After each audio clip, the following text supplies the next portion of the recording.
Welcome students. তাহলে আজকের টপিকে চলে আসছি। লাস্ট দিন আমরা ডাইমেনশন মানে মাত্রা সম্বন্ধে কিছু জানলাম। আজকে একদম আমাদের সিলেবাসের ফার্স্ট টপিক, যেটা ফিজিক্সের এখন থেকে ক্লাস 11-এর জন্য শুরু, পদার্থবিজ্ঞানের কি কি জানবো। তো আগের দিনই বলেছিলাম যেমন মেকানিক্স পোর্শনের, তো মেকানিক্সের আমরা একটু সাব ডিভিশনে কাইনেমেটিক্সে যাব। কাইনেমেটিক্স মানে হচ্ছে বাংলায় বলবো আমরা এটাকে গতিবিজ্ঞান, কাইনেমেটিক্স বা গতিবিজ্ঞান। মানে এখানে কি আলোচনা করব আমরা আমরা সরণ, ত্বরণ, বেগ, দ্রুতি, যা এই রাশিগুলো, ভৌত রাশিগুলো সম্বন্ধে একটু পরিচিতি আছে। এই রাশিগুলোই কিভাবে নির্ভর করছে একে অপরের উপর, মানে কিভাবে একে অপরের সময়ের সাথে সাথে কি করে, সময়ের সাপেক্ষে কি করে সরণের পরিবর্তন হচ্ছে, কি করে বেগের পরিবর্তন হচ্ছে, কোনটাকে ত্বরণ বলে, কিভাবে মন্দন হচ্ছে, যে এই রাশিগুলোর বিভিন্নভাবে আমরা সময়ের সাপেক্ষে পরিবর্তনগুলো নিয়ে আলোচনা করব। কিন্তু ভাববো না যে কোনো বস্তু স্থির থেকে গতিশীল হলো তার জন্য কি ফোর্সের জন্য হলো, তাহলে কোনো বলের আলোচনা করব না। মানে এই স্ট্রিমটা, কাইনেমেটিক্স স্ট্রিমটা আর বাকি মেকানিক্সের স্ট্রিম, মানে যেটা ডিনামিক্স হোক স্ট্যাটিক্স হোক, পার্থক্য হচ্ছে এই জায়গাতে। এখানে কিন্তু বলের উৎসের কারণ, বলটা কোথা থেকে আসলো সেটা জানার দরকার নেই। অতএব একমাত্র শুধু গতিরই কথা বলবো। আর বিশেষ করে এই চ্যাপ্টারটার নাম হচ্ছে একমাত্রিক গতি, মানে ওয়ান ডাইমেনশনাল মোশন। আরো অনেকটা ইজি হয়ে যাবে। কেন? কারণ একমাত্রিক গতির ক্ষেত্রে আমাদের একমাত্রিক গতি, ওয়ান ডাইমেনশনাল মোশন, ক্ষেত্রে কি আমরা একমাত্র একটা অ্যাক্সিস নিয়েই কাজ করলে চলে, 2D 3D দরকার নেই। তাহলে সেক্ষেত্রে একমাত্রিক গতি মানেটা খুব সিম্পলি বলে দেখেন, একমাত্রিক গতি মানে হচ্ছে আমি বললাম, কাউকে বললাম তুই এই রেখা বরাবর যা, একটাই কন্ডিশন, রেখা বরাবর যেতে হবে। এই চ্যাপ্টারে কতদিন রেখা বরাবর যাবে, মানে ও কিন্তু কার বইতে যাবে না। কারণ কার বইতে গেলে ওর মাত্রা কিন্তু দুটো জিনিসের দরকার পড়বে। ও হতে পারে সোজা এইভাবে বাঁকানো, মানে লম্বভাবে হতে পারে, অনুভূমিকভাবে হতে পারে, বা মানে স্ল্যান্টিং লাইনও হতে পারে, কিন্তু এটা হবে না।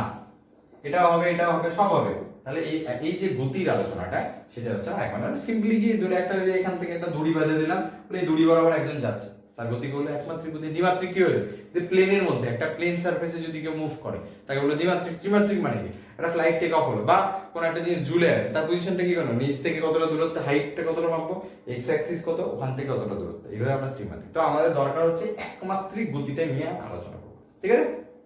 তো একমাত্রিক গতির আলোচনা করতে গেলে এখানে গতি যেহেতু আলোচনা করছি, তাহলে গতি আর স্থিতি বলে কিছু কথার টার্মের সঙ্গে, স্থিতি আর গতি কথাটা কি, কিরকম ভাবে জানবো। স্থিতি বা কোনো জিনিস রেস্টে আছে, তো রেস্টে আছে মানে কি, মানে বস্তুর অবস্থানের পরিবর্তন হচ্ছে না, অবস্থানের পরিবর্তন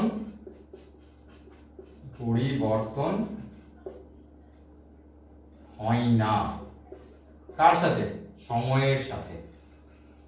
এটাকে বলি আমরা কিন্তু স্থিতি, কোনো বস্তুর স্থিতি আছে।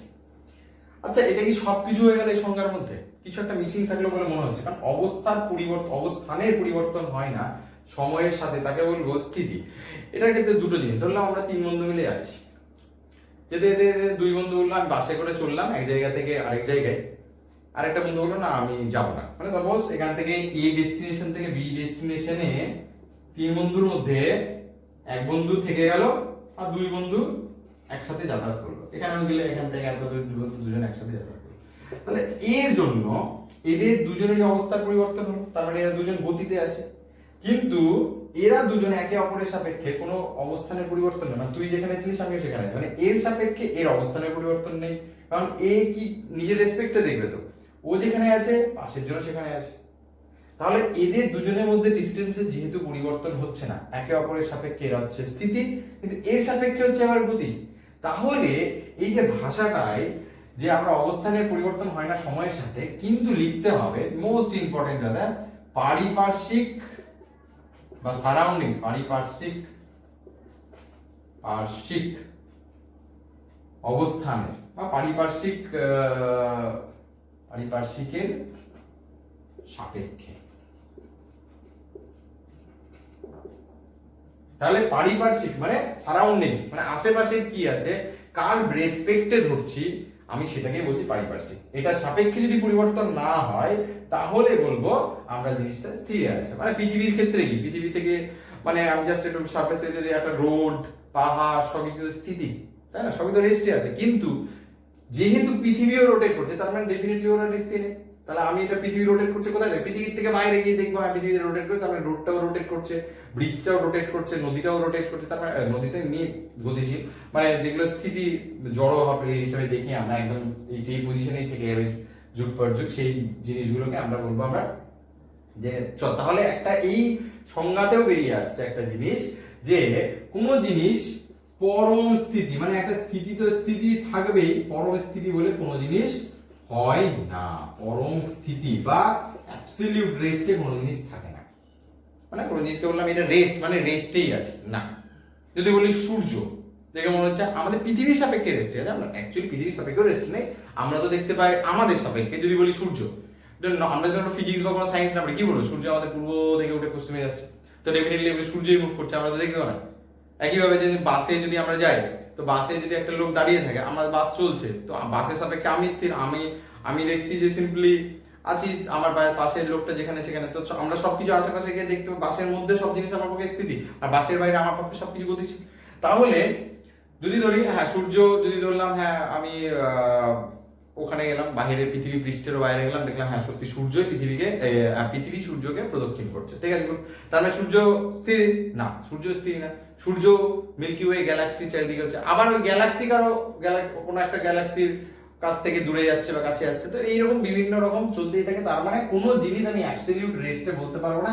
একইভাবে গতির ক্ষেত্রে আমি বলবো না যে কোনো জিনিস অ্যাবসলিউট বা পরম গতিশীল, মানে অ্যাবসলিউট রেস্ট গতিতেই আছে, মানে কিন্তু সত্যি স্থির নয়, সেটাও না, কেউ না কারো সাপেক্ষে স্থিতি। মানে সাপোজ আমি একটা ট্রেন চলছি, আমি বলবো একটা ট্রেন গতিশীল, ঠিক আছে। এখন একটা ট্রেন 70 কিলোমিটার পার আওয়ারে যাচ্ছে, পাশে ঠিক একই সমান্তরাল একটা ট্র্যাকে আরেকটা ট্রেন 70 কিলোমিটার পার আওয়ারে হচ্ছে। তো এখন দুজনে একে অপরের যাত্রী, কিন্তু একে অপরের সাথে কথাবার্তা লেনদেনও করতে পারে, মানে গতির তো কোনো স্পিডের তো কোনো চেঞ্জ হচ্ছে না, তো 70 তার একে অপরের সাপেক্ষে কি স্থিতিতে আছে। তাহলে একটা ট্রেনের সাপেক্ষে আরেকটা ট্রেন কি স্থিতিতে, কিন্তু বাইরে দুটো ট্রেনের বাইরে যা যা দর্শক আছে তাদের সাপেক্ষে দুটো ট্রেনই কিন্তু গতিশীল। তার মানে ওদেরকে গতি বলবো, একজনে বলছে গতি আর একজন বলছে, তার মানে সবই সাপেক্ষে। সাপেক্ষটা কার, সারাউন্ডিং বা পারিপার্শ্বিক অবস্থানে, পারিপার্শ্বিক যে পজিশন আমার দেখবো যে আশেপাশে কোনটা, আমি গাছপালার সাপেক্ষে ধরছি না, রোডের সাপেক্ষে ধরছি না, আমি কোনো মানুষের সাপেক্ষে ধরছি না, কোনো গতিশীল জিনিসের সাপেক্ষে ধরছি, সেটাই। তাহলে একই ক্ষেত্রে আমি যদি এখানে সংজ্ঞা হিসেবে লিখতে চাই, গতি মানে কিভাবে বুঝবো, যে অবস্থানের পরিবর্তন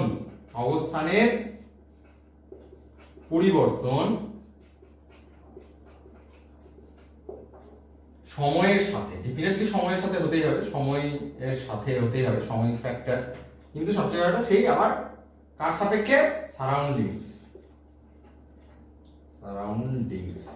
পারিপার্শ্বিকতার সাপেক্ষে। এর সাপেক্ষে যদি হয়ে যায় তাহলে ঠিক আছে, আর যদি না হয় তাহলে আমি বলবো ওর সাপেক্ষে স্থির আছে। যদি পারিপার্শ্বিকের সাপেক্ষে সময়ের সাথে পরিবর্তন হচ্ছে ঠিকই আছে, যদি আরেকজনের সাপেক্ষে মনে হলো যে রেস্টেড, তাহলে রেস্টেড। তাহলে সবসময় এই জিনিসটা মাথায় রাখতে হবে যে কারো সাপেক্ষে বললেই আমরা কোনো জিনিসের বিচার করতে হবে, হ্যাঁ এ রেস্টে আছে না গতিতে আছে। কখনো বলতেই পারি না যে না এই একদম পরম গতিশীল আর পরম স্থিতিশীল, ঠিক আছে। তাহলে এই যে সাপেক্ষে কথাটাই যখন চলে আসছে, তার সাপেক্ষে থেকে সাপেক্ষে কথাটা, এই যে টার্মটা ইউজ করলাম, সাপেক্ষে মানে কার সাপেক্ষে ধরবো, তো যার সাপেক্ষে আমি ধরতে পারি, যার সাপেক্ষে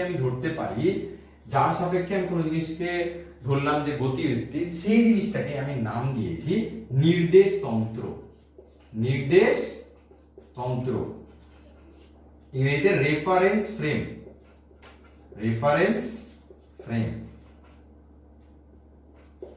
তো নির্দেশ তন্ত্রটা কি, নির্দেশ কার সাপেক্ষে নির্দেশ হচ্ছে, মানে সাপোজ আমি বাসে বসেছিলাম, তো বাসে ড্রাইভারের সাপেক্ষে ধরলাম প্রত্যেকটা প্যাসেঞ্জার নিজের পজিশনে আছে, কারো এক ফোঁটা পজিশন চেঞ্জ হচ্ছে না, কোনো জার্কিং নেই, কেউ নিজের জায়গা থেকে উঠছে না, সব প্যাসেঞ্জার বসে আছে, তাহলে ড্রাইভারের সাপেক্ষে প্রত্যেকটা প্যাসেঞ্জার কি স্থিতিশীল। তাহলে আমি ধরে নিলাম পুরো বাসটাকে আমি একটা রেফারেন্স ফ্রেম ধরে নিলাম, বা আমি যদি ড্রাইভারকে রেফারেন্স ফ্রেম দিলাম, ড্রাইভারের সাপেক্ষে সবাই স্থির।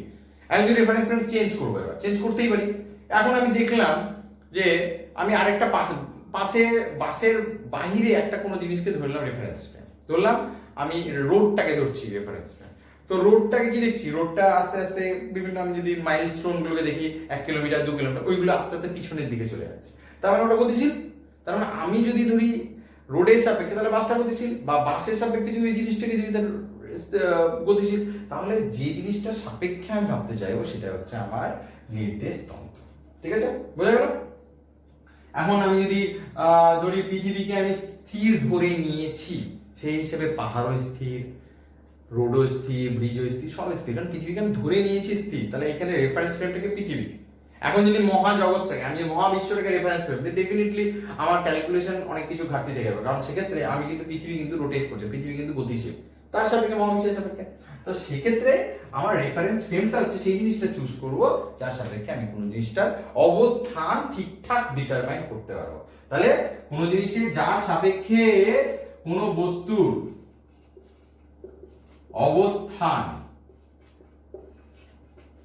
অবস্থান নির্দেশ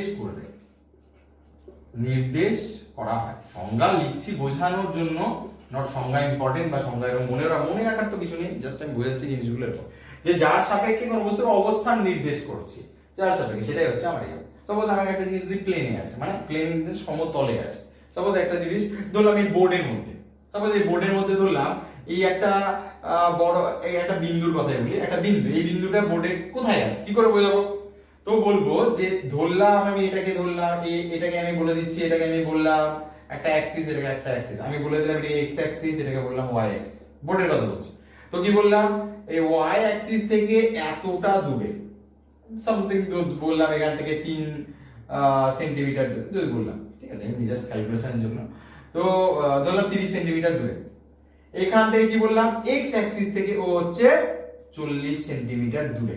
এবার কিন্তু বুঝতে পেরে গেলাম পজিশন কোথায়, কারণ এই অ্যাক্সিস থেকে 30 সেন্টিমিটার দূরে আর এই অ্যাক্সিস থেকে 40 সেন্টিমিটার, এর স্থানাঙ্ক বলি তো 30 40। তাহলে এখন রেফারেন্স ফ্রেমটাকে, এই যে আমার এই যে একটা বোর্ডের এটা হচ্ছে রেফারেন্স ফ্রেম, তার মূল বিন্দু হচ্ছে এটা, এই কোণাটাকে মূল বিন্দু ধরেছি। ঠিক আছে, আমি এখন রেফারেন্স ফ্রেম বোর্ডে না, আমি অরিজিনটাকে শিফট করতে পারি, এখানেও করতে পারি, সেক্ষেত্রে আমার এটা হয়ে যাবে আমার মূল বিন্দু, সেক্ষেত্রে আমার দেখো ডিসটেন্স আবার চেঞ্জ হয়ে যাবে, অবস্থান চেঞ্জ হবে। তাহলে রেফারেন্স এই যে এই দুটো অ্যাক্সিসকে এটা রেফারেন্স ফ্রেম ধরলাম, এটাকে আমি রেফারেন্স ফ্রেম ধরতে পারি, এটাকে রেফারেন্স ফ্রেম ধরতে পারি, যে কোনো কিছু আমার সেটা হাতে আছে। তো এর সাপেক্ষে এই, তার আমার বলতে হবে এটার সাপেক্ষে অবস্থান হচ্ছে 30 40। আবার যদি এটার সাপেক্ষে, তখন বললাম এর সাপেক্ষে 70, সাপোজ এটা 40, যেহেতু এটা হাইটটা সেম আছে তাহলে 40 বলে দিলাম। তাহলে কিন্তু পজিশন তো চেঞ্জ হয়ে গেল, মানে আমার স্থানাঙ্ককে যদি নির্দেশ করতে হয় তাহলে আমি 30 40টা বলতে গেলে আমি শুধু হবে না, এই পয়েন্টের পজিশন 30 40টা কিন্তু অ্যাবসলিউট ঠিক কথা না। কথা হচ্ছে এই যে ফ্রেমটা নিলাম, এই ফ্রেমটার সাপেক্ষে 30 40 পজিশন। তো এই ফ্রেমটাকে বলা হয় আমার কার্টেসিয়ান কোঅর্ডিনেট সিস্টেম। একে বলা হয় কার্টেসিয়ান বা কার্টেসীয়, বাংলায় কার্টেসীয় নির্দেশ তন্ত্র। আমাদের কার্টেসীয়টাই দরকার, পোলার বা আর কিছু দরকার নেই, কারণ পোলার গুলো হায়ার স্টাডিজে থাকবে, বিশেষ করে পোলার স্ফেরিক্যাল যা কোঅর্ডিনেট থাকবে। তো বোর্ড এক্সামে একেবারেই নেই। যে কার্টেসীয় নির্দেশ তন্ত্র জিনিসটা কি, যে একটু আগেই তো এটা কি, এটা ধরে 2D ও আছে 3D ও আছে, 2 ডাইমেনশনাল আর 3 ডাইমেনশনাল। 2D এর ক্ষেত্রে কি x আর y প্লেন নিলাম, x আর y xy প্লেন নিলাম, সাপোজ এটা xy প্লেন যদি ধরে নিই, তাহলে কোন একটা বিন্দু যদি এই প্লেনে থাকে ভালো করে লোকেট করতে পারবো। তাহলে ধরলাম এটাকে p একটা বিন্দু, তাহলে কি হলো xy, এই যে লোকেট করা, এই যে আমি অবস্থান বলে দিচ্ছি xy বিন্দু, মানে এই অ্যাক্সিস থেকে এই দূরত্বে আছে, এই অ্যাক্সিস থেকে y দূরত্বে আছে, এই অ্যাক্সিস থেকে x দূরত্বে আছে, এটাই তো, y অ্যাক্সিস থেকে x দূরত্বে আছে, x অ্যাক্সিস থেকে y দূরত্বে আছে। এইভাবেই তো আমি একটা পয়েন্টকে লোকেট করি। ঠিক একই ভাবে এটা 2D এর ক্ষেত্রে হলো, যদি এটা 3D হতো তাহলে কি বলতাম, 3D মানে তিনটে অ্যাক্সিস করে। 3D বুঝতে অসুবিধা হওয়ার কোনো কারণে ঘরের যে কোনো একটা কোণা নিয়ে নেবে, এটা ঘরে সবসময় আমরা পড়াশোনা করি অবশ্যই, তাহলে ঘরে একটা কোণা নিয়ে নেবে। যদি একটা কোণা নিয়ে নিই তাহলে দেখতে পাবো এরকমই একটা স্ট্রাকচার আছে। ঘর মানে একটা সমকোণী আয়তন, মানে সমকোণী চৌপল বা আয়তন বলা হয় যেটা, সমকোণী চৌপল, এটা হচ্ছে ঘরের এই। তো আমি ধরলাম এটা একটা কোণা, তাই তো, এটা একটা কর্নার, এই কর্নার, তাহলে এখানে আমি কি লিখে দিলাম, এটা X Y axis, Y axis, Z axis. একইভাবে এখানে নিলাম X axis, Y axis, Z axis. এদের প্রত্যেকের মধ্যে অ্যাঙ্গেল কত দেখে মনে না হলো, এটা 90 ডিগ্রি মনে হচ্ছে, কিন্তু বাকিগুলো কিন্তু মনে না হলো এটা 90 ডিগ্রি, এটা 90, কারণ 3D স্ট্রাকচার নিশ্চয়ই বোর্ডে 3D স্ট্রাকচার আঁকা যাবে না। তার মানে এই যে অ্যাঙ্গেলের মধ্যে 90 ডিগ্রি করেছে, এর মধ্যে 90 ডিগ্রি করছে, একে অপরের সাথে 90 ডিগ্রি অ্যাঙ্গেল করেই থাকবে কিন্তু। এটা যে 90 ডিগ্রি, এটা এই তিনটে অ্যাক্সিস যখন একে অপরের সাথে 90 ডিগ্রি করে থাকে সেটা হচ্ছে আমার ইসে। জাস্ট অ্যাজ ইফ যদি এটাকে ধরি আমি, সাপোজ আমার এই তিনটে আঙ্গুল, এটাকে ধরলাম আমি Z axis, X axis, Y axis, Z axis, ঠিক আছে? এরকম ভাবে ছবিটা হয়তো অনেকটা এরকম ভাবেই করেছি, এটা জেড অ্যাক্সিস করেছি, এটা ওয়াই অ্যাক্সিস, এটা এক্স অ্যাক্সিস। তাহলে বোঝা যাচ্ছে এখানে এটার সাথে এটা 90 ডিগ্রি, এটার সাথে এটা 90 ডিগ্রি, আবার এটার সাথে এটা 90 ডিগ্রি হয়ে আছে। তাহলে এই ক্ষেত্রে আমি আবার একটা পয়েন্ট কি পজিশন কিভাবে নেব, এক্স ওয়াই জেড তিনটে দরকার হয়। কারণ সাপোজ একটা জিনিস যদি বলি, সাপোজ আমি যদি বলি আমার পেনের ক্যাপটা কোন পজিশনে আছে, এবার বলতে চাই ঘরের যে কোনো একটা কোণা সিলেক্ট করলাম, সেটাকে কি সেই কোণাটা কি হবে, নির্দেশতন্ত্র। ঘরের যদি আমি এই কোণা নিই তাহলে নির্দেশতন্ত্র কিন্তু আবার চেঞ্জ হয়ে যাচ্ছে, ওই কোণা নিই তাহলে রেফারেন্স ফ্রেমটা আমার চেঞ্জ হয়ে যাচ্ছে। তাহলে এই কোণায় যদি নিই তাহলে আমি দেখবো মূল বিন্দু থেকে কতটা দূরত্বে আছে, এটা তো আমার ওই দূরত্বটা জানবো। কিন্তু তার আগে মূল বিন্দু থেকে দূরত্বটা পাবো কি করে, আমি বললাম যে এই প্লেনটা থেকে, বা এক কথায় যদি বলতে কি যে এই অ্যাক্সিসটা থেকে, এখানে কেন অ্যাক্সিস, যদি ওটাকে জেড অ্যাক্সিস ধরি বা এখানে ধরলাম পয়েন্টটা, তাহলে বললাম এটা থেকে কত দূরত্বে আছে বলে দিলাম। এবার এটা থেকে মানে দূরত্বটা মানে কি, এবার এক্স ওয়াই প্লেনের উপর যদি এইখানে একটা পয়েন্টটা টানি, তাহলে এটা যে হাইটটা পাবো এটা হচ্ছে জেড দূরত্ব, এই হাইটটা জেড দূরত্বে আছে। এবার এই পয়েন্টটা এক্স ওয়াই প্লেনে আছে, তাহলে সেখান থেকে জানতে পারি আবার এক্স অ্যাক্সিসে কত, এটা ওয়াই অ্যাক্সিসে কত, এইভাবে পেয়ে যাই আমরা এক্স ওয়াই জেড তিনটে। তাহলে এখান থেকে আমি পেয়ে যাবো এক্স থেকে এত দূরত্বে, মানে সাপোজ এই ক্যাপটার কথা বলি, এইখান থেকে এত দূরত্বে আছে, ওই দেওয়াল থেকে এত দূরত্বে আছে, নিচের মেঝে থেকে এত দূরত্বে আছে। এইভাবে আমরা ভাবতে পারি যে একটা প্লেন দুটো আমার অ্যাক্সিস গুলো নিয়ে এক্স ওয়াই প্লেন, এখানে কটা প্লেন আছে, X Y plane, Y Z plane, Z Y plane, তিনটে প্লেন আছে। তো আমি ধরলাম এই প্লেনটা, এই দেওয়ালটা থেকে এটা এত দূরত্বে, ওই দেওয়ালটা থেকে এটা ওয়াই, যদি এটা ধরলাম আমার এক্স ওয়াই প্লেন, এটা যদি ওয়াই জেড অ্যাক্সিস হয় তাহলে এটা ধরলাম জেড এক্স প্লেন, ওই দূরেরটা ধরলাম আমার জেড ওয়াই প্লেন, নিচেরটা ধরলাম আমার এক্স ওয়াই প্লেন। তাহলে এখন থেকে এত দূরে তিনটে প্লেন থেকে আমি যদি বলে দিই কত দূরত্বে আছে, তাহলে আমি ভালো করে লোকেট করতে পারবো। এটা হচ্ছে আমার সেইভাবে লোকেশন। এবার লোকেশনে কিভাবে ডিসটেন্স নির্ণয় করতে হয়, এই ডিসটেন্সটা হয় এই এটা যেমন আমি এখানে কর্ণের দৈর্ঘ্য যদি টানি, এখান থেকে যদি একটা কোণা বরাবর যদি একটা বাস আমি প্লেস করি, আমরা ছোটতে অঙ্ক করতাম যে একটা ঘনকের মধ্যে দিয়ে আমি একটা সর্বোচ্চ একটা ঘরের মধ্যে কত দৈর্ঘ্যের একটা কোণা থেকে, মানে দুটো কর্নারকে আমি যদি জয়েন করি কত দূরত্ব ম্যাক্সিমাম পেতে পারবো, সর্বোচ্চ কত একটা বাসের সাইজ হতে পারে যেটা দুটো কোণাকে জয়েন করছে। তো কত কি করি আমরা, রুট ওভার অফ দৈর্ঘ্য স্কয়ার প্লাস প্রস্থ square, l square plus m square plus n square, তাই তো, দৈর্ঘ্য স্কয়ার প্রস্থ স্কয়ার প্লাস উচ্চতা স্কয়ার। একইভাবে এটার ক্ষেত্রেও একই সিম্পল লজিকে কি করব, এটা ডিসটেন্স r ইকুয়াল টু হবে root over of X square plus Y square plus Z square. Simply, খুব কঠিন কিচ্ছু না। এই পয়েন্টটা যখন এখানে আমি জাস্ট আমি কিভাবে মেজার করব, সাপোজ এখানে একটা গাছের মধ্যে একটা গাছ ধরলাম, এই একটা গাছ, এটা গাছে ধরলাম একটা আম ঝুলে আছে এরকম ভাবে, ঠিক আছে? তো এই আমটা যে টুপ করে পড়ে একটা প্লেনের মধ্যে পড়বে, সমতলে পড়বে, তো কত কত হাইট থেকে পেলো, সেটা আমার জেড অ্যাক্সিস। এই প্লেনের মধ্যে এখানে যদি আমি একটা এই ধরে নিই যে যেহেতু এটা গাছের ক্ষেত্রে একটা উপর থেকে নিচে এক রেখা বরাবর পড়ছে, ওই জন্য আর অসুবিধা হবে না। তাহলে এই প্লেনের মধ্যে এই পয়েন্টটাকে আমি ডিটারমিন করি এক্স ওয়াই কতটা। তো একইভাবে এখান থেকে এই পয়েন্ট, এই যে পয়েন্টের প্রজেকশনটা এক্স ওয়াই, প্রজেকশন মানে কঠিন লাগছে, এই বিন্দুটাকে এখানে যদি একটা, ঠিক আছে আমি দূরত্বটা দেখিয়ে দিচ্ছি কিভাবে দূরত্বটা বের করবো, রুট ওভার অফ, ঠিক আছে? সাপোজ এই হচ্ছে সেই অবস্থানটা, ঠিক আছে, এই অবস্থানটা পি এক্স ওয়াই জেড, ঠিক আছে? এখন যদি এখান থেকে এক্স ওয়াই প্লেনে একটা জাস্ট এটা এখানে ধরলাম কোন একটা বাস দাঁড়িয়ে, তো বাসটার ছায়া কোথায় পড়লো, এক্স ওয়াই প্লেনে পড়বে। তো এই পড়লো কোথায়, এই বিন্দুতে। তাহলে এই বিন্দুতে এই যে হাইটটা পেলাম, আমি ধরলাম এই বিন্দুতে একটা ছায়া পড়লো, পি ড্যাশ পড়লো।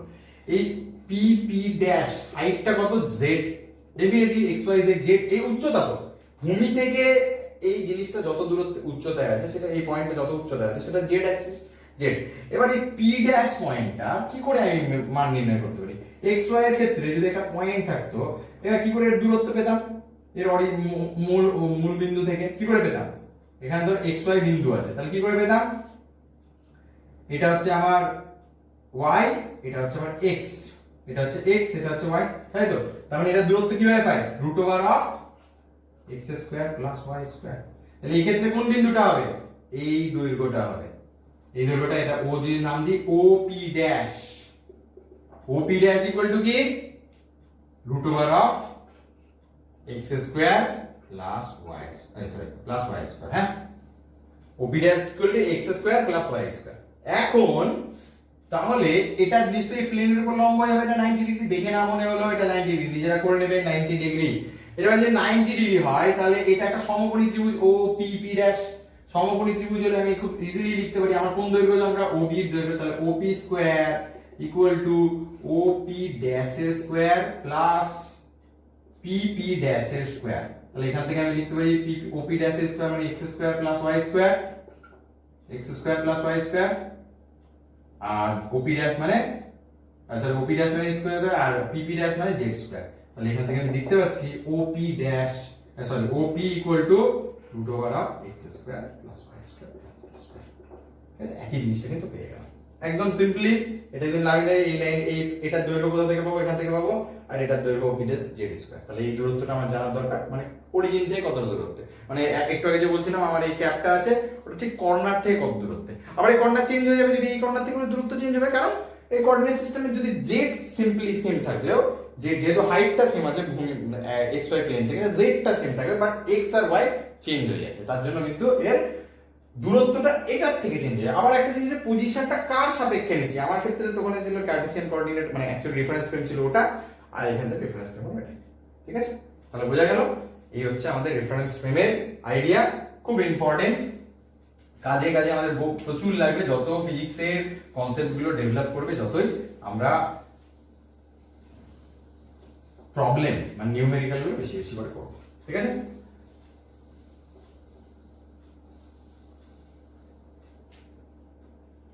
নেক্সট চলে আসছি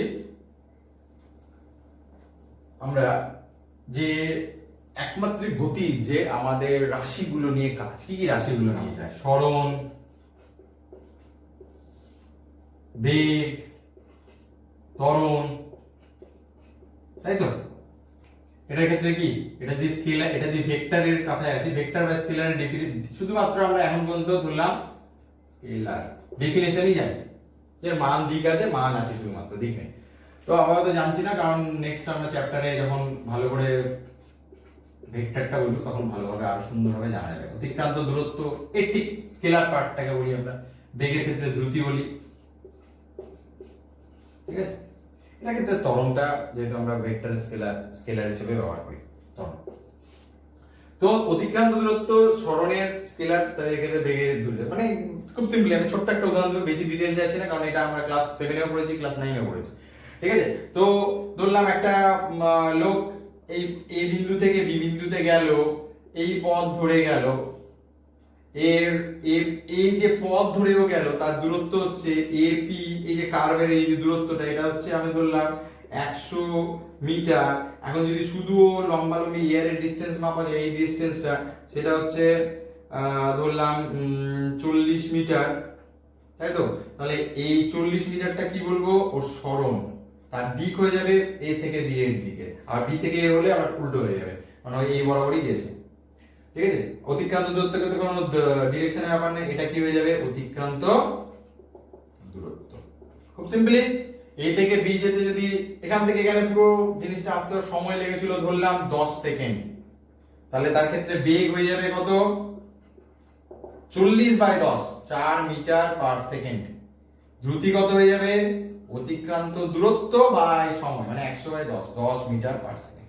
তাহলে বুঝতে পারছি বেগ দ্রুতি আলাদা আলাদা বের হলো, অতিক্রান্ত দূরত্ব আলাদা আলাদা বের হলো, কারণ যেহেতু আমরা অতিক্রান্ত দূরত্ব মানে যেটা আমরা পথ অতিক্রম করেছি, আর দ্রুতি মানে আর সরণ মানে হচ্ছে যে বিন্দু থেকে যে বিন্দুতে গেছি পার্টিকুলার একটা ডিরেকশনে এর দূরত্বটা কত, ডিসটেন্সটা কত মাপবো, একটা পয়েন্ট থেকে আরেকটা পয়েন্টে কত, ইম্যাটেরিয়াল ও কোন পাথ দিয়ে গেছে, মানে কোন পথে গেছে সেটা কিন্তু নির্ভর করছে না, আমরা কোথা থেকে কোথায় গেছি নির্ভর করছে, আর এটা কিন্তু ডেফিনেটলি পথে নির্ভর করছে। আমি যদি পথ আবার চেঞ্জ করে দিতাম তাহলে কিন্তু অতিক্রান্ত দূরত্ব চেঞ্জ হতো, কিন্তু আবার সরণ কিন্তু সেম থাকতো, ঠিক আছে। সময় যদি বেশি লাগে তা এই জিনিসগুলো আমার জানা।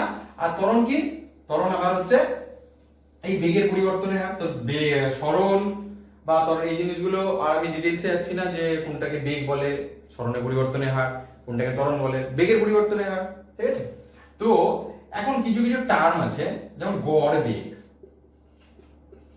বেগ কিন্তু ভেক্টর রাশি, সেক্ষেত্রে কিন্তু ভেক্টরের সিম্বল দেওয়া উচিত আমার। তো গড় বেগ মানে সাপোজ একটা বস্তু t1 সময়ে v1 বেগ নিয়ে গেল, ঠিক আছে, আরেকটা বস্তু ঠিক ওই বস্তুটা t2 সময় ধরে v2 বেগ নিয়ে গেল, আরেকটা বস্তু মানে ওই একই বস্তু t3 টাইম নিয়ে v3 বেগ নিয়ে গেল, তাহলে এর গড় বেগ কি করে পাবো? v1 t1 plus v2 t2 plus v3 t3 divided by কত টাইম? এটা কি বেগ ইনটু টাইম কি হয়ে যায়? ডিসটেন্স, বা যদি সরণ বলতে চাই, আমি কোনো ভেক্টর সাইন দিচ্ছি না, আমি আপাতত গড় দ্রুতির কথাই বলা হলো এটা কম বেশি, তাহলে এটাকে কি বলবো আমরা? গড়, অ্যাভারেজ গড় বেগ, এটাকে আমি v বার হিসেবে লিখলাম, ঠিক আছে। তো গড় দ্রুতি, তাহলে গড় বেগ বা হিসাব। আরেকটা খুব ইজি জিনিস, যদি গড় দ্রুতি বা গড় কোনটাকে আমরা সমবেগ বলি, সমবেগ মানে কি? বস্তুর মধ্যে কোনো ত্বরণ নেই। কোনটাকে আবার হ্যাঁ একটা খুব ইম্পর্টেন্ট তাৎক্ষণিক বেগ, তাৎক্ষণিক বেগ এই জিনিসটা কি, বা তাৎক্ষণিক ত্বরণও যদি বলতে পারি। এই তাৎক্ষণিক টাইম শব্দটা কিন্তু খুব ক্রিটিক্যাল শব্দ, এই মুহূর্তে লাগবে, কারণ তাৎক্ষণিক জিনিসটা মানে যে একটা ইনস্ট্যান্ট, মানে যদি কোনো বস্তু যদি সমবেগে যায়, 40 কিলোমিটার পার আওয়ার বেগে চলে যাচ্ছে একটা বাস, সেক্ষেত্রে তাৎক্ষণিক বেগের প্রশ্ন উঠবে না। তাৎক্ষণিক বেগ তখনই উঠবে যখন যার বেগ পরিবর্তনশীল। তো তার মানে সেই মুহূর্তে তার বেগটা কত সেটাকে তাৎক্ষণিক বেগ বলা হয়। এটা আরো ভালো করে বুঝবো যখন আমরা একটু ক্যালকুলাসের আইডিয়াটা পেয়ে যাবো, ক্যালকুলাসটা একটু জেনে নিই, তখন এই জিনিসটা কিন্তু সেই দিনের জন্য ছাড়া থাকলো। তাৎক্ষণিক বেগ বা তাৎক্ষণিক ত্বরণ কিন্তু এখন বোঝাচ্ছি না, জাস্ট আমি পরবর্তী ক্লাসে যখন ক্যালকুলাসটা শেখাবো তখন আমি খুব ভালো করে এটা ভালো করে বুঝিয়ে দেবো কি জিনিসটা তাৎক্ষণিক। কারণ এখন যদি হঠাৎ দেখতে যাও তাৎক্ষণিক বেগ v ইকুয়াল টু, লেখা আছে ডেফিনেশনে ddt অফ s, এখানে বলেছে t limit t tends to 0। তো এটার মানেটাই জানা নেই যে এগুলো কথাগুলো কি, লিমিট কি জিনিস, ddt কি জিনিস। তো d তো সিম্পলি না d ইনটু s বা d ইনটু এই তো না নয়, এই মুহূর্তে দেখে এটাকে কঠিন মনে হবে বা একদম অজানা, তো এই জন্য আমি এটাকে স্কিপ করছি। নেক্সট ক্যালকুলাসটা যখন আসবে তখন ভালো করে বলে দেবো। তো এই কনসেপ্টটা নিয়ে যা যা জানি, এরপরে আমি একটু তোমাদের কাছ থেকে খুব আবার তাড়াতাড়ি করে রিভাইজ করে নিচ্ছি যে আমরা গতীয় যে সমীকরণগুলো জানবো। গতীয় সমীকরণ কি কি? s equal two ut plus half at square, v equal to u plus at, v square equal two u square plus 2as। তিনটে সমীকরণকে বলা হয় গতীয় সমীকরণ। কোথা থেকে এসেছে? একদম প্রথম সমীকরণ, এই সমীকরণটাকে যদি দেখি কোথা থেকে? ত্বরণের সংজ্ঞা থেকে এসেছে। যদি গ্রাফ ছাড়াই প্রমাণ করি ত্বরণের সংজ্ঞা, এটাও ক্লাস 9 এ কম বেশি আমাদের করা হয়েছিল। তো ত্বরণের সংজ্ঞা থেকে কিরকম ভাবে এসেছে? ত্বরণের সংজ্ঞা মানে কি? ত্বরণটা কি বেগের পরিবর্তনের হার, মানে বেগ যদি প্রাথমিক বেগ u থাকে আর অন্তিম বেগ যদি v থাকে, তাহলে বেগের পরিবর্তন কত হলো? v minus u। হার মানে ডিভাইডেড বাই কত টাইমে এই পরিবর্তন হয়েছে। ধরলাম 2 সেকেন্ডে বেগের পরিবর্তন হয়েছে, ধরলাম t ইকুয়াল টু 0 তে বেগ ছিল, v ছিল 1 metre per second, t equal to 2 তে ওর বেগ হলো, এটাই প্রাথমিক বেগ ধরলাম, ওর বেগ হলো 5 মিটার পার সেকেন্ড। তাহলে ওর ত্বরণ কত? 5 মাইনাস 1 ডিভাইডেড বাই 2, কারণ বেগের পরিবর্তন কত সময় হয়েছে 2, তাহলে এটাই হচ্ছে আমার ত্বরণের হার। তাহলে এটাকে যদি আমি v এদিক ওদিক করি, v মাইনাস u করতে v equal to u plus এটি দেখা যাচ্ছে, খুব সিম্পলি চলে আসবে এটা থেকে। ত্বরণের সংজ্ঞা থেকে এটা পাই। নেক্সট কোথা থেকে পাই?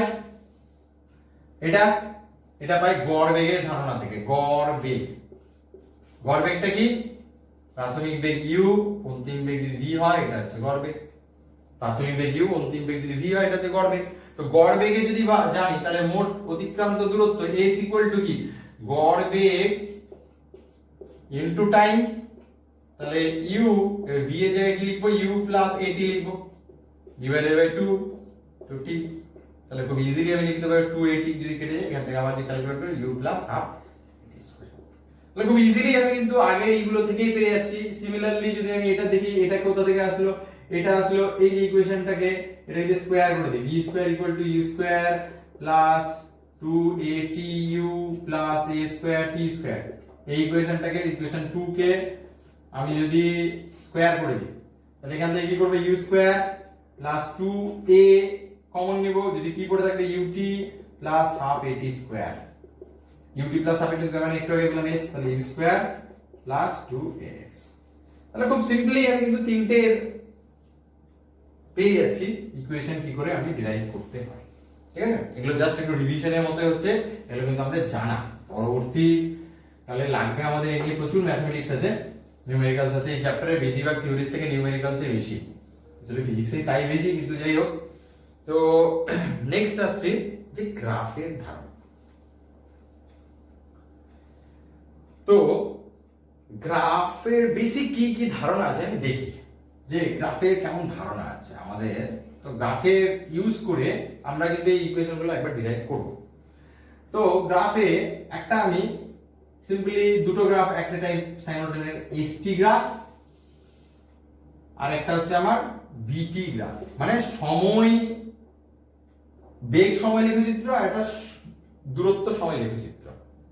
তো লেখচিত্রের ক্ষেত্রে এটা যেহেতু ওয়ান ডাইমেনশনাল মোশন, মানে একমাত্র আমাদের গতির একটা দিকের কথাই বলা হবে, তো ডেফিনেটলি একটা দিকে তাহলে সময়ের সাপেক্ষে, তাহলে সময়ের পরিবর্তনের সাপেক্ষে কিভাবে হচ্ছে, তো ডেফিনেটলি একটা অ্যাক্সিসে ভি এস যা কিছু থাকবে, একটা অ্যাক্সিসে টাইম থাকবে, সবকিছু সময়ের সাথে। তো কোনটাতে এক্স অ্যাক্সিসে দেবো, কোনটাকে ওয়াই অ্যাক্সিসে দেবো, যেটা ডিপেন্ডেন্ট নয় মানে যেটা স্বাধীন সেটাকে দিব এক্স অ্যাক্সিসে। তাহলে এখানে স্বাধীন যে টাইম, টাইম কারোর উপর নির্ভর করে না, তাহলে টাইমকে দেবো এক্স অ্যাক্সিসে।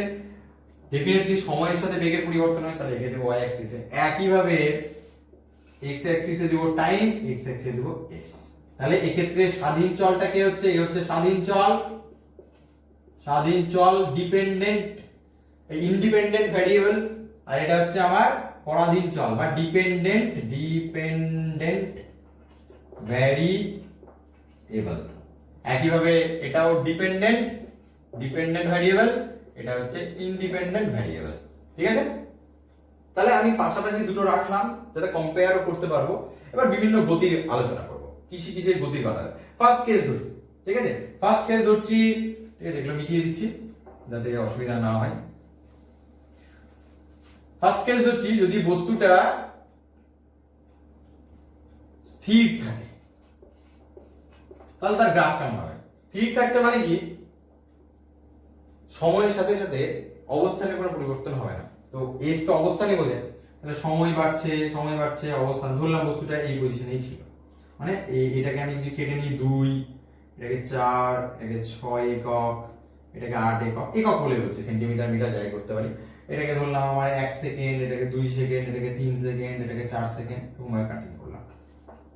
তো যদি সময়ের সাথে কোনো পরিবর্তন, ধরলাম একটা সার্টেন জিরো টাইমে ও একটা মূল বিন্দু থেকে 4 সেন্টিমিটার দূরেই ছিল, সময় এগিয়ে যাচ্ছে কিন্তু 4 সেন্টিমিটারেই পড়ে আছে বা 4 মিটারেই পড়ে আছে, মানে 4 এককেই পড়ে আছে।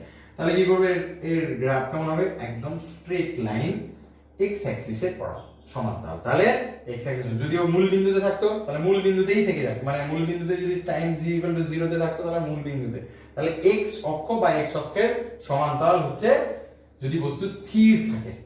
তাহলে কি লিখবো এখানে, এক্স অক্ষের সমান্তরাল, এক্স অক্ষের সমান্তরাল পেলাম। একই জিনিসটা ভিটি লেখচিত্রতে দেখবো, ভিটি লেখচিত্রতে কেমন হয়, টাইমের সাথে বেগের পরিবর্তন তো দূরের কথা, বেগই নেই, মানে বেগ নেই, মানে বেগ এটা পড়ে আছে জিরোতে, সময় এগিয়ে যাচ্ছে। তো ধরলাম এখানে 1 second, 2 second, 3 second, 4 second, uniformly হচ্ছে না, এখানে একটু এগিয়ে দিচ্ছি, এখানে 1 সেকেন্ড দিচ্ছি, ঠিক আছে, 1 মিনিট, 1 2 3 4। তো সময় এগিয়ে যাচ্ছে কিন্তু বেগ তো তৈরি হয়নি, তাহলে ডেফিনেটলি এটা এক্স অক্ষই হয়ে যাবে, তাহলে এক্স অক্ষ, এক্স অ্যাক্সিস, টাইমের যে অ্যাক্সিসটা আছে এক্স অ্যাক্সিসটাই হয়ে যাবে। তাহলে কি লিখবো, এক্স অক্ষরই হচ্ছে রিপ্রেজেন্টেশন। আনসার কি দিব, আনসার কি লিখবো, y = 0, এটা আনসার। y = 0 মানে এক্স অ্যাক্সিস বোঝায়। যদি পরীক্ষায় কোশ্চেন করা হয় যে কোন বস্তু স্থির আছে সেটাকে ভিটি লেখচিত্র দেখাও, তবে কি করে ভিতে 0, তো আনসার এভাবে লিখে দিকে আবার লিখে দিতে হবে y = 0, y = 0 মানে সেটা এক্স অ্যাক্সিস কেই বোঝায়। এই ক্ষেত্রে y = 0 হতে পারে, আবার x এর সমান্তরালও হতে পারে, ঠিক আছে। তাহলে আমার স্থির অবস্থার ব্যাপারটা বোঝা গেল। তাহলে কি রকম ভাবে লেখচিত্র, শুধু লেখচিত্র মেটাবো না, কারণ লেখচিত্র কিছু লিখিয়ে নি বিশেষ কিছু, শুধু এই গ্রাফটা মিটিয়ে দেবো কেমন স্ট্রাকচার হয়েছে। এখন যদি বস্তু দেখি সমবেগে যাচ্ছে, সমবেগে যাচ্ছে, তো সমবেগে যাওয়ার অর্থ হচ্ছে, এবার আমি ছোট্ট একটা ছক করি, এখানে আমি st এর ছক করব, এখানে ধরলাম আমি vt এর ছক করব। এটা vt বিভিন্ন টাইমে কত কত হলো দেখবো, আর এটা হচ্ছে st st, ঠিক আছে, 1 2 3 4 চারটে এসে গেল। এবার ধরলাম t যখন 0 ছিল, সময় যখন 0 ছিল, এর অবস্থান ধরলাম কিছু একটা ছিল 4 একক ছিল। এর টাইম যখন বেড়ে 2 সেকেন্ড হলো, ঠিক আছে, ধরুন 2 সেকেন্ড হলো, এর অবস্থানের পরিবর্তন হলো। এর অবস্থানের পরিবর্তন ধরলাম কত হলো, 8 হলো। এখন বেগ কত সেটার উপর, সাপোজ আমি বেগটা, হ্যাঁ এটা না দিয়ে আমি সিম্পলি বলে দিতে পারি বেগটা আমি ধরে নিলাম সমবেগে যাচ্ছে, বেগটা হচ্ছে 4 মিটার পার সেকেন্ড। তো প্রতি সেকেন্ডে যদি 4 মিটার করে বাড়ে, তাহলে প্রথমে তো অবস্থান এড়ে দিলে 1 সেকেন্ড পরে হবে 4 4 8, 2 সেকেন্ড পরে হবে 4 প্লাস 4 8 প্লাস 4 12, গুড। 3 সেকেন্ড পরে যদি কত দেই, বা 4 সেকেন্ড পরে যদি আবার কত হয়ে যাবে, আবার 12 এর সাথে 4 4 8 যুক্ত, মানে এটা হচ্ছে 20। তো ডেফিনেটলি পরেরটা করলাম না। যদি এটাকে আমি গ্রাফিক্যালি প্লট করি, কি করব, 0 4 একটা পয়েন্ট নিলাম, এখানে নিলাম, আরেকটা এখানে নিলাম, যদি প্লট করি তো চেহারা কেমন দাঁড়াবে, এইরকম। কেন এরকম চেহারা দাঁড়াবে, কারণ যদি দেখি এখানে একটা ছোট্ট করে আমি এইটা রাখি, এই পজিশন, এটাকে ধরলাম আমার যে পজিশনটা আছে, এটাকে এটার নাম যদি ধরি a পজিশন, এটাকে ধরলাম b পজিশন, এটাকে টাইম t1, এখানে t2। তাহলে আরেকটা জিনিস নিয়ে নিচ্ছি, এখানে যদি নিয়ে মাঝখানে একটা কোনো টাইম নিলাম এখানে, তো এখানে c নিলাম, তো এখানে t3 নিলাম, ঠিক আছে। এখানে তিনটে টাইম নিয়েছি। তো আমার সমবেগ কথার অর্থ মানে হচ্ছে এই t3 থেকে t1, মানে অ্যাকচুয়ালি t1 t3 যে ইন্টারভ্যালটা, গ্যাপটাতে এই বস্তুটা যত দূর গেছে, t2 t1 এর গ্যাপেও বস্তুটা তত দূরই যাবে, সেটাকে বলে সমবেগ। এটা আমি খুব সিম্পলি এখান থেকে দেখে বুঝে যাব কি করে হচ্ছে। যদি দেখি এইখানে দূরত্ব, এখানে যে অ্যাঙ্গেল থিটা হয়, ডেফিনেটলি এখানে অ্যাঙ্গেল থিটা হয়ে যাবে, অনুরূপ কোণ বলে গ্রাফের চেহারা এরকম। তো এরকম যদি তাই হয়, তাহলে সেক্ষেত্রে থিটা মানে কি, থিটা মানে তো যে কোনো tan থিটার মান যদি নিই, তাহলে এই ছোট্ট জিনিসটা ধরলাম a ড্যাশ, এখানে ধরলাম b ড্যাশ, তাহলে কি লিখবো এখানে, tan থিটা ইকুয়াল টু কত, a dash by a dash c লিখতে পারি। একইভাবে tan থিটা ইকুয়াল টু যেহেতু থিটা সমান, কি লিখতে পারি, b dash by a dash. এখন আমি বললাম a ড্যাশ c ইন্টারভ্যালটা কি বললাম, t1 t3, good. a b dash মানে ইন্টারভ্যালে কি বললাম, t2 t1। এই যেহেতু এই গ্যাপ দুটো সমান, এই দুটো যেহেতু a ড্যাশ c আর a b ড্যাশ ইকুয়াল, তাহলে ডেফিনেটলি এটাকে ইকুয়াল হতে হবে, এই যে হাইটটাকে ইকুয়াল। তার মানে এই হাইটটা কি ডিপেন্ড করছে, এই হাইটটা কি, এই হাইটটা মানে তো ডিসটেন্স, দূরত্ব, তার জন্য এটাকে আমি বলি সমবেগ। তাহলে তার এই জন্য তার চেহারাটাও এরকম। কিন্তু যদি এটা ভিটি লেখচিত্র আছে, চেহারাটা কেন এরকম, কারণ বেগ যেটা পেয়েছে, বেগ কত পেয়েছে, এই তো বললাম 4 মিটার পার সেকেন্ড, সময় এগিয়ে যাচ্ছে কিন্তু 4 মিটার পার সেকেন্ডে বেগে পড়ে আছে।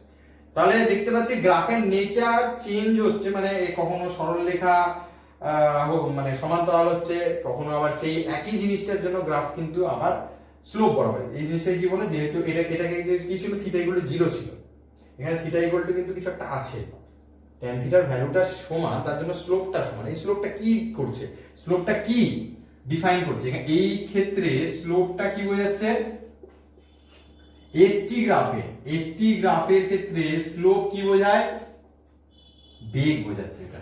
কারণ যদি দেখি ফর্মুলা, যদি দেখি সমবেগে যাওয়ার জন্য s ইকুয়াল টু vt, তাহলে s by t equal to কি v, s বাই t তো বললাম, এটা s by t, a b dash, এটা s by t, bb dash by ab dash, এটা হচ্ছে tan থিটা। তার মানে এটাই হচ্ছে আমার স্লোপ। স্লোপটাকে ডিফাইন করছে st গ্রাফের ক্ষেত্রে, বেগ ডিফাইন করছে। কিন্তু একইভাবে যদি আমি এটার স্লোপ দেখি, এটার স্লোপ কি ডিফাইন করছে, এটা তো এই মুহূর্তে স্লোপ কিছু নেই, 0 হয়ে আছে। যদি স্লোপ থাকতো তাহলে কি ডিফাইন করতো, ত্বরণ ডিফাইন করতো। যেহেতু বস্তু সমবেগে, ত্বরণ শূন্য, তার জন্য হচ্ছে x অ্যাক্সিস, তার জন্য স্লোপটা শূন্য। বোঝা গেছে, এক্ষেত্রে কোনো বেগের পরিবর্তন হয়। তাহলে আমার সমবেগের এগুলো দেখা গেল। নেক্সট আসছে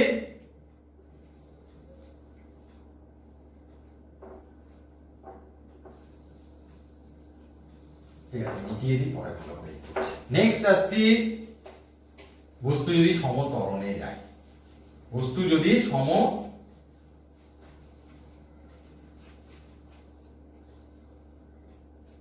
যদি সমত্বরণে যায়, যদি বস্তু সমত্বরণে যায়, ঠিক আছে। আবার একটা জিনিস ধরে নিই, বস্তু ত্বরণটা ধরলাম a = 1 metre per second square ধরে নিলাম। তো তাহলে আবার দুটো গ্রাফ আমার করে নিই, এইদিকে আমি st করি, এইদিকে আমি bt করি, ঠিক আছে।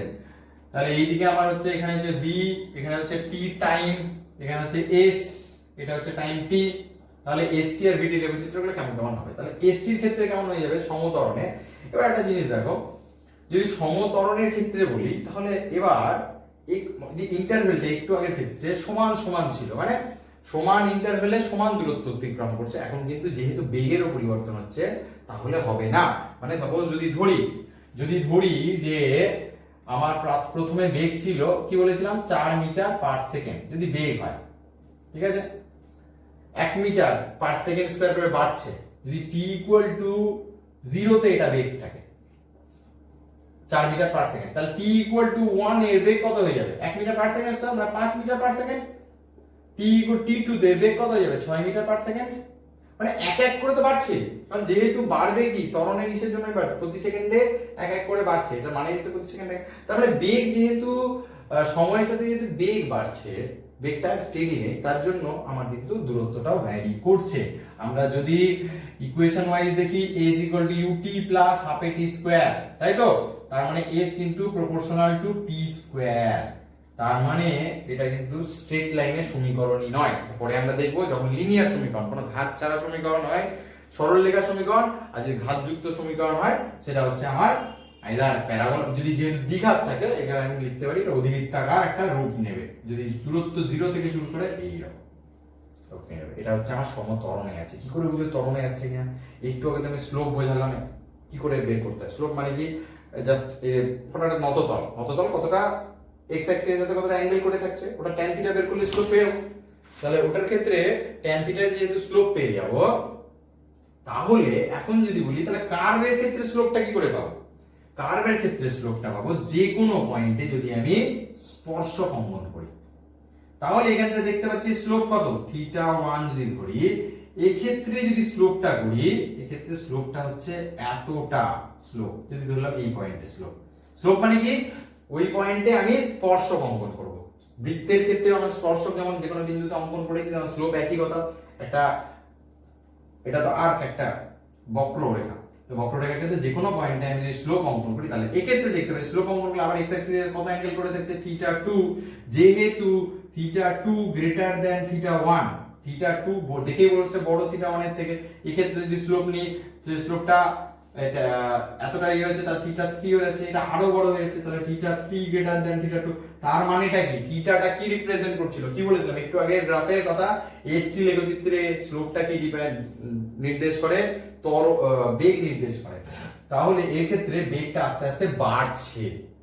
বেগ আস্তে আস্তে কখন বাড়বে? যদি বস্তু ত্বরণে থাকে, তাহলে ডেফিনেটলি এখানে ত্বরণের সৃষ্টি হয়েছে, সম অসম পড়ে যাচ্ছে। তো ধরলাম এখানে যেহেতু যেগুলো এক্ষেত্রে আমরা অসম ত্বরণের গ্রাফ, যে এই গ্রাফটা যেহেতু a = ut + ½ t, তাহলে ডেফিনেটলি এটা সমত্বরণেই হবে। তাহলে যেহেতু ut + ½ t স্কয়ারই মেনে চলছে, এরকম চেহারা হয়েছে, তাহলে তার জন্য সমত্বরণই হয়েছে। তাহলে সমত্বরণ বুঝলাম কি করে, যেহেতু বেগটা বেড়ে গিয়েছে। যদি এই জিনিসটা বেগ কমার যদি করতাম, st গ্রাফের চেহারা এরকম হতো না। বেগ যদি কমা, সাপোজ এটাকে কিছুক্ষণ পর যদি এটা দিয়ে আবার কমতে শুরু করতো, তাহলে কমতে শুরু করলে চেহারা কিন্তু এরকম হতো না, তখন কিন্তু আস্তে আস্তে এটা কিন্তু নামতে শুরু করবে।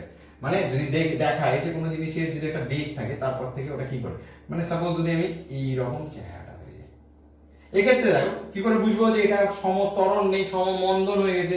এই পয়েন্টে একটা স্লোপ অঙ্কন করি, এই স্লোপ, অ্যাঙ্গেল কত θ1, এই পয়েন্টে একটা স্লোপ অঙ্কন করছি এই রকম, অ্যাঙ্গেল কত θ2, এই পয়েন্টে একটা স্লোপ অঙ্কন করছি এই স্লোপ, অ্যাঙ্গেল কত θ3।